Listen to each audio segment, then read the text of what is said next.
নমস্কার, আমি প্রকাশ মণ্ডল, মাতৃস্নেহ ফাউন্ডেশনের চেয়ারম্যান। আমাদের মাতৃস্নেহ ফাউন্ডেশনের পক্ষ থেকে আমরা প্রতি বছরই শারদীয় উৎসব উপলক্ষে কিছু দুস্থ মানুষের কাছে পৌঁছাই এবং তাদের সঙ্গে আমরা পুজোর উৎসবটা ভাগ করে নিই।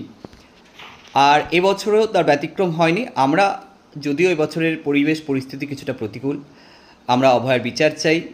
আর চারিদিকে বন্যা পরিস্থিতি যে ভয়াবহ আকার ধারণ করেছে, ইভেন আমরা যে স্কুলটাতে বাচ্চাদের ক্লাস নিতাম সেটা সম্পূর্ণভাবে জলের নিচে। যে বাচ্চাগুলো আমাদের স্কুলে আসতো তাদের বাড়ি ঘর রাস্তাঘাট সব জলের নিচে। যাই হোক, পুজোর আনন্দ আমরা একটু অন্যভাবে করার চেষ্টা করি।